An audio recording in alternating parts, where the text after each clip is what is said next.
in the modern world, we have to get this time management thing right. This is Daniel Juster coming to you from Jerusalem, from Restoration from Zion of Tikkun Global, and want to encourage you to take the whole course on relational leadership, but these clips should be helpful to you as well. Please sign up for our newsletter, get a hold of the book, Relational Leadership, the many other publications we do, the discipling work we do, the mentoring of leaders we do, the planting, the oversight. We're still extremely engaged in Restoration from Zion, with my son now being part of that, and our wives. So connect to our newsletter and see what we're doing. One of the issues that pastors have is the issue of time management. And time can get away from you because you come to this place where you feel that the needs of people have to be met when they demand their needs to be met. So your life is connected to responding to the demands of the people. And if you get into that kind of ministry, you're going to be really in trouble. One of the things I want to say about this relational leadership course is it's good for all of the members of a congregation to take it, not just the leaders, because if the members take it, then they are supportive of their leaders and want their leaders to fulfill this pattern rather than trying to pull them out of the pattern. So 40 years ago, almost 40 years ago, when I was leading a congregation, at that time it was moderate size, 135, 140 people, and was drowning in it. Then the congregation grew to 400 over the years, and it was easier to lead the 400 than it was to lead the 135. And I'll explain why. The reason why was that I did not set time management boundaries. And so it came to a crisis with my wife when I was not able to spend time with her, and the children, who were very young, were being neglected by me.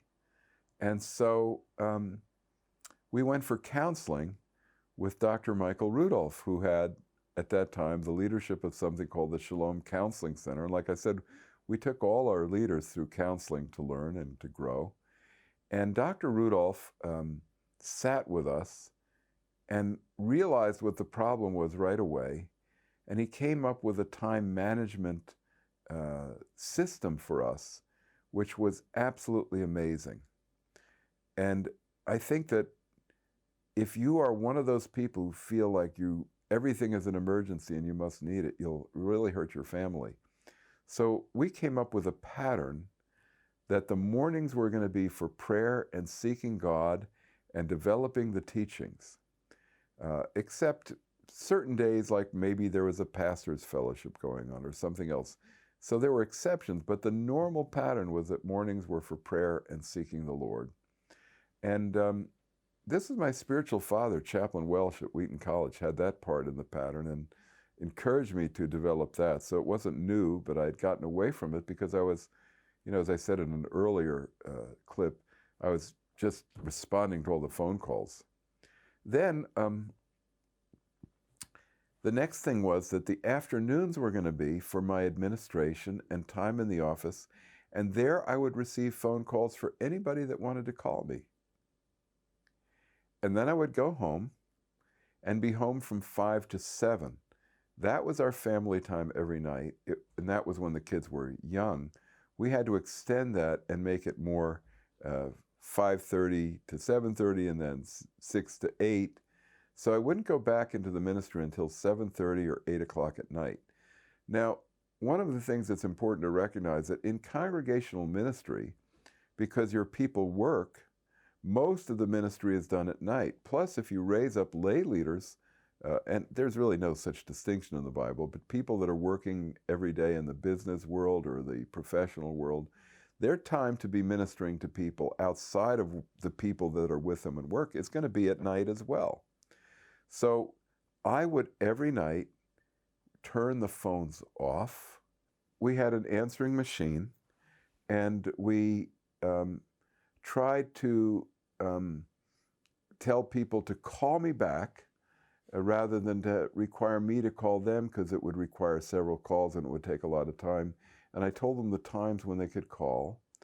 And then in the evenings, after family time, when the children were in bed, that's when I would get involved in counseling. That's when I would have people over the house for mentoring, who was mentoring into leadership. I mostly did leadership mentoring in those evenings that were not the day off. My day off was Thursday evening I took off, but I would give myself to counseling one night a week, and I would bring other leaders as part of it. I would give myself to leadership mentoring a couple of nights a week. Some nights would be the cell group training night once a month. Some nights were the elders meeting board. And the elders meeting board night, I didn't have that family time, but that was once a month, and they would start at 6:30 and go as long as we needed. So we began to develop this family pattern. We took a day off every week. We took vacations several weeks a year where we went away as a family. And we began to really be rigid about enforcing this pattern of life. And you know what? The kids grew up not feeling like they were neglected, but that the ministry was not something they hated, because they were cared for, and all my kids are in ministry today.